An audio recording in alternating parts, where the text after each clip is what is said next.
ഈ സിനിമയെ പറ്റി ആലോചിക്കുന്ന കാലത്ത് തന്നെ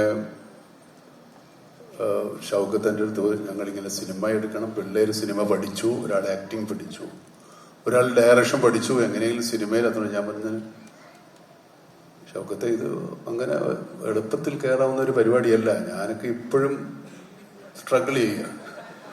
കാരണം ഇത് എത്തിപ്പെടുന്നതിനേക്കാൾ പാടിയ പാടാ ഇവിടെ നിന്ന് പോകും. അപ്പൊ വേണോ? അല്ല, അവര് പിള്ളേരുടെ ആഗ്രഹമല്ലേ, നമുക്ക് സാധിച്ചു കൊടുക്കണ്ടേ എന്ന് പറഞ്ഞു. ഞാൻ പറഞ്ഞത് അവർ അറിയാത്ത പിള്ളേർക്ക് ചൊറിയുമ്പോൾ അറിയാമെന്ന് പറഞ്ഞു. ഞാൻ പറഞ്ഞു പിള്ളേർക്ക് മനസ്സിലാവും അതിന്റെ ബുദ്ധിമുട്ടുകളും പ്രയാസങ്ങളും എന്ന് പറഞ്ഞു. പക്ഷേ ഷൗക്കത്തിന്റെ ഒരു പ്രശ്നം വെച്ചാൽ ഷൗക്കത്തിന് അങ്ങോട്ട് നോക്കണമെങ്കിലും അയാളെക്കാണെങ്കിലും മറ്റയാളെങ്ങനെയുണ്ട് ഇയാളെങ്ങനെയുണ്ട്, ഇതിപ്പോ എല്ലാവരും നമുക്ക് വേണ്ടപ്പെട്ടവരാ, അവരെ വേണ്ട ഇവരെ ഇടെന്ന് പറയാൻ എന്നെ കൊണ്ട് പറ്റില്ല. നിങ്ങൾ അവരോട് പോയി ചോദിക്കുക, അവരുടെ സൗകര്യമുണ്ടോ, ഇയാൾക്ക് സൗകര്യമുണ്ടോ, അവർക്ക് സൗകര്യമുണ്ടോ എന്ന് പറഞ്ഞ് എല്ലാവരെയും പിടിച്ചു. ആക്ടേഴ്സ്, ഈ ഡയറക്ടർ, ഞാൻ പറഞ്ഞു ഡയറക്ടർ എനിക്കറിയില്ല, കഥ നിങ്ങൾക്ക് ഇഷ്ടപ്പെട്ട് എടുക്കുക. അങ്ങനെ ഒരുപാട് ദിവസം എനിക്ക് ഭയങ്കര ഈ സിനിമയിൽ അഭിനയിക്കുന്ന ശല്യം അല്ലാതെ തന്നെ ഇപ്പോഴും അതിനു മുമ്പും ഷൂട്ടിങ് നടക്കുമ്പോഴൊക്കെ ശല്യമായി. അതിനിടയ്ക്ക് അച്ഛന് കുറച്ച് വിശ്രമം വേണ്ടി വന്നു. അപ്പം ഞാൻ ഷൗക്കത്തിനോട് പറഞ്ഞു, ഷൗക്കത്തെ ഞാൻ വേണോ, ഞാൻ വരണോ? അല്ല വരണം. ഞാൻ പറഞ്ഞ് എങ്ങനെ ഇല്ലാതെ എടുക്കാൻ പറ്റില്ലേ? അല്ല, ഈ പടത്തിന്റെ ആദ്യം മുതലേ ഇയാളുടെ പേര് പറഞ്ഞുകൊണ്ടാണ് ഇരിക്കുന്നത്, അതുകൊണ്ട് വന്നില്ലേ പിന്നെ ആൾക്കാർ ചോദിക്കും അയാളവിടെ പോയെന്ന്. അപ്പൊ പിന്നെ എന്തുവാവട്ടെ എന്ന് പറഞ്ഞ് ഞാൻ അഭിനയിക്കാൻ വന്നു. എനിക്കാണെങ്കിൽ കഥയുടെ ആദ്യം എന്തൊക്കെ പറയണമെങ്കിൽ കുറെ സമയം എടുക്കും. അതുകൊണ്ട് ഞാൻ പറഞ്ഞു, ഞാൻ നിങ്ങളെ വിശ്വസിച്ചിറങ്ങുകയാണ് മക്കളെ, എനിക്കിതിനെപ്പറ്റി വലിയ പിടിപാടൊന്നുമില്ല. അങ്ങനെ അവർ പറഞ്ഞ പോലെ കാണിച്ചു ഞാൻ. അത്രേ ഉള്ളൂ സിനിമയില് ഈ വോൾട്ടർ എന്ന് പറഞ്ഞ കഥാപാത്രം ഞാൻ മനസ്സിലാക്കിയത്, ഇയാള് ഈ കുട്ടികളുടെ ചെറുപ്പത്തിലെ ഹീറോയാണ്. ഇടയ്ക്കകത്ത് അയാൾ നാട് വിട്ടു പോയിരുന്നു. കൊച്ചിക്കാരാണ് എല്ലാവരും. അയാൾ കുറെ കാലം കഴിഞ്ഞതിന് ശേഷം തിരിച്ചു വരുന്നത് ആ കുട്ടികളെ ഒന്ന് സർപ്രൈസ് ചെയ്യിക്കാൻ വേണ്ടി തന്നെയാണ്. പക്ഷെ അവരന്ന് കണ്ട ആ വേഷത്തിലും രൂപത്തിലും അന്ന് ഇയാളുടെ ഇവിടുന്ന് പോയ കാലത്തുള്ള കൊച്ചി ഭാഷയും ഒക്കെയാണ് ഇയാൾ സംസാരിച്ചുകൊണ്ടിരുന്നത്. അത് വന്നതിന് ശേഷം ഒരിക്കലും അവർക്ക് അവരുടെ ഐഡന്റിറ്റി പോകാതിരിക്കാൻ വേണ്ടി ആ ഭാഷ സംസാരിക്കാനും ആ രൂപം വരുത്താനും ഒക്കെ ഞാൻ ശ്രമിച്ചിട്ടുണ്ട്. അത് ഇപ്പൊ കൊച്ചിയിലുള്ള ഭാഷയിലല്ല അയാൾ സംസാരിക്കുന്നത്, കുറെ കാലം മുമ്പുള്ള കൊച്ചി ഭാഷയാണ് സംസാരിക്കുന്നത്. അപ്പോൾ ചിലപ്പോ ഇപ്പോഴത്തെ പിള്ളേർക്ക് ചിലപ്പോൾ ഇത്തിരി കണക്ഷൻ പോയെന്ന് വരാം, പക്ഷെ അത് അങ്ങനെ കണ്ടാൽ കണക്ട് ആവും. എനിക്ക് ഈ സിനിമയിൽ അഭിനയിക്കാൻ കിട്ടിയ അവസരം എന്ന് പറയുന്നത് ഈ പിള്ളേരുടെ ആവേശവും അവരുടെ അത്യധ്വാനവും അവരുടെ ഒരു എന്താ പറയാ എനർജിയും എൻതൂസിയാസവും ഒക്കെ കണ്ടപ്പോൾ ഞാനൊക്കെ ഈ പ്രായത്തിൽ സിനിമയിൽ അഭിനയിക്കാൻ വരുമ്പോൾ നമുക്ക് ആവേശവും ഇല്ല, എൻതൂസിയാസവും ഇല്ല, എനർജിയും ഇല്ല, പേടി മാത്രമേ ഉണ്ടായിരുന്നുള്ളൂ. രക്ഷപ്പെടുവോ, നന്നാവോ, ഇത് നമ്മൾ ചെയ്യുന്നത് ശരിയാണോ എന്നൊക്കെയുള്ള ഭയത്തിലാണ് ഞാനൊക്കെ തുടക്കകാലത്ത് വന്നത്. പക്ഷെ ഇവര് നല്ല ആത്മവിശ്വാസത്തോടുകൂടി ഫുൾ കോൺഫിഡൻ്റ് ആയിട്ട് എന്ത് പറഞ്ഞാലും ചെയ്യാവുന്ന തരത്തിൽ.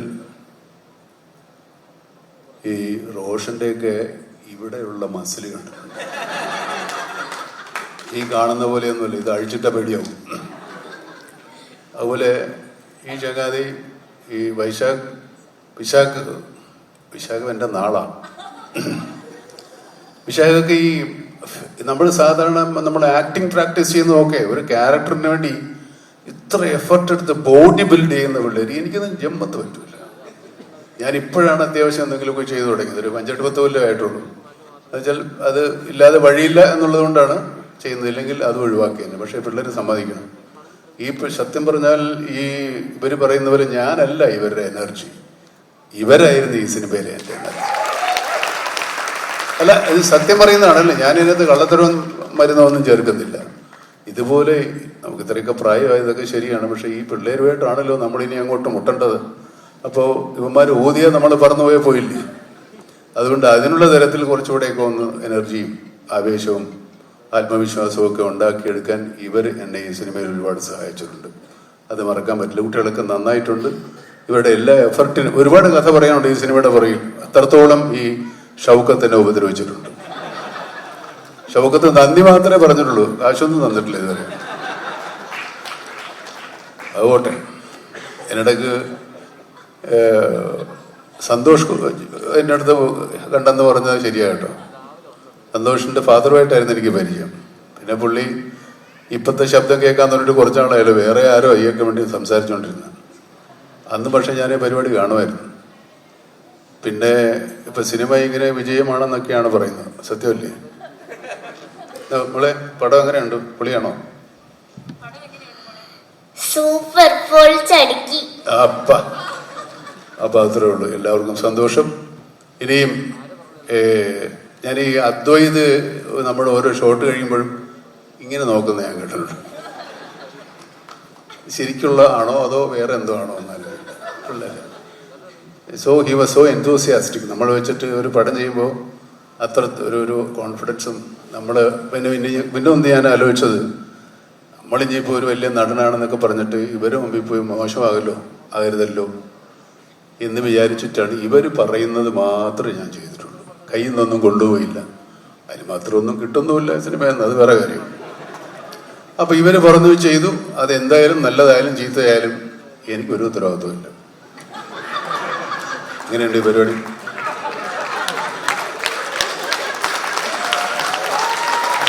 Thank you for everything. നമുക്ക് ഞങ്ങൾക്ക് ഒരു ചോദ്യം ചോദിച്ചോട്ടെ. ഈ റെസ്ലിംഗ് ആയിട്ട് വല്ല ബന്ധമുണ്ടോ? റെസ്ലിംഗ് റെസ്ലിംഗുമായിട്ടുള്ള ബന്ധമോ? അല്ല, അത് കാണാറുണ്ടായിരുന്നോ? അങ്ങനെ ബന്ധമാണെങ്കിൽ എന്റെ മൂത്തപ്പയുടെ മൂത്ത മോനാണ്. അല്ല, ഈ വോൾട്ടർ എന്ന ക്യാരക്ടർ ചെയ്യാൻ യെസ് പറഞ്ഞ കാരണം എന്താ? ഞാൻ റെസ്ലിംഗ് ഒന്നും ചെയ്യുന്നില്ലല്ലോ. നമ്മള് വെറുതെ ഇങ്ങനെ പറഞ്ഞു വരുത്തുന്നല്ലേ ഉള്ളൂ പല കാര്യങ്ങളും. അടിക്കടാ, അതേ ഉള്ളൂ. അത് ഇയാളെ പഴയ അന്നത്തെ കാലത്തെ ഒരു ദാരിദ്ര്യ കാലത്തെ ഉള്ളൊരു ഫീലിംഗേ ഉള്ളു. ഇപ്പൊ ഒരു വലിയ റെസ്ലിംഗ് ഇതൊക്കെ കിട്ടി വൻ പരിപാടിയല്ലേ. അത്രേ ഉള്ളൂ. പോരെ? കുറെ ലിസ്റ്റായിട്ട് ചോദ്യങ്ങൾ ഇങ്ങനെ എഴുതി വെച്ചിട്ടുണ്ട്. നമുക്ക് നോക്കാം. 2023 തുടക്കത്തിൽ ഓസ്ലർ, 2024 രേഖാചിത്രം, 2024 ചത്താപ്പച്ച. ഈ മമ്മൂക്കെ വെച്ച് ആ വർഷം തുടങ്ങിയ ആ ചിത്രം സൂപ്പർ ഡൂപ്പർ ഹിറ്റ് ആണ് എന്ന് പറഞ്ഞത് ഇപ്പൊ ഒരു വിശ്വാസമായി മാറിയെന്ന് തോന്നുന്നോ? അത് മമ്മൂക്ക മനഃപൂർവ്വം പ്ലാൻ ചെയ്യുന്നതാണോ? നമുക്കൊരു ക്യാമിയോ ചെയ്തേക്കാം. നമ്മളില്ലെങ്കിൽ നമ്മുടെ പേര് മതി അത് ഹിറ്റ് ആവാൻ. അതിപ്പോ ഇങ്ങനെ പറഞ്ഞു വരുന്നത് നല്ലതാണ്. അടുത്ത വർഷം ഒരു ക്യാമിയോ റേറ്റ് ഫിക്സ് ചെയ്യാം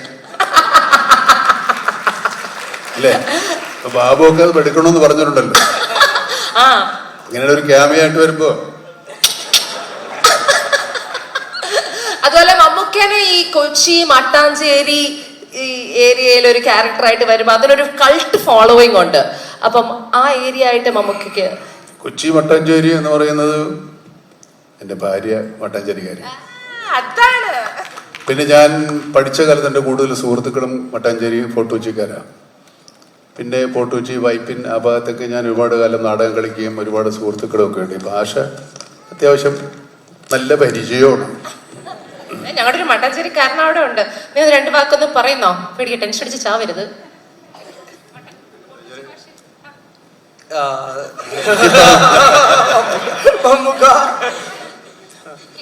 മമ്മൂക്ക പൊളിയാണ്. ലവ് യു എന്നൊക്കെ. Love you to.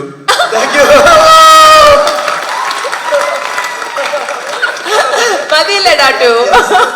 ഒരേ കണ്ടന്റായോ? എന്നാ നമുക്ക് നിർത്താം.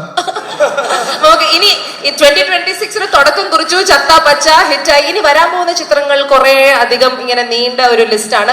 അതിൽ പേട്രിയറ്റ് ഞങ്ങൾ വളരെ ആകാംക്ഷയോടെ കാത്തിരിക്കുകയാണ്. അതിൽ ഇഷാനും എവിടെ? ഇഷാൻ എവിടെ? അതിന്റെ പുറകെ എവിടെയോ ഭയങ്കര ബിസി ആക്ടറല്ലേ, കുറെ പടത്തിലായിപ്പം. അല്ല, ജെറിനും ഉണ്ട്. അപ്പം അതിന്റെ ഞങ്ങൾ എന്ത് പ്രതീക്ഷിക്കാം ഈ സിനിമകളിലൊക്കെ? എങ്ങനത്തെ മമ്മൂക്കയാണ് ഇനി വരാൻ പോകുന്നത്? വോൾട്ടറിനെ കണ്ടു, ഏത് മുഖമായിരിക്കും? കുറെ മുഖം. എന്തും ചെയ്യും, അന്തം വിട്ടാൽ എന്തും ചെയ്യും. എന്തായാലും നമ്മുടെ വോൾട്ടറിനെ ഈ ഒരു ചിത്രത്തിൽ കിട്ടിയത്, അത് മമ്മൂക്ക ആ കഥാപാത്രം അഭിനയിക്കാൻ കിട്ടിയത് നമ്മുടെ ഒരു ഭാഗ്യം തന്നെയാണ്. നല്ലൊരു കൈഡി കൊടുക്കാം to the entire team of ചത്താപ്പച്ച. റോസമ്മേ, അവസാനം വല്ല വാക്ക് പറയാനോ? നീ ആണല്ലോ ഇന്നത്തെ താരം. ലാസ്റ്റ്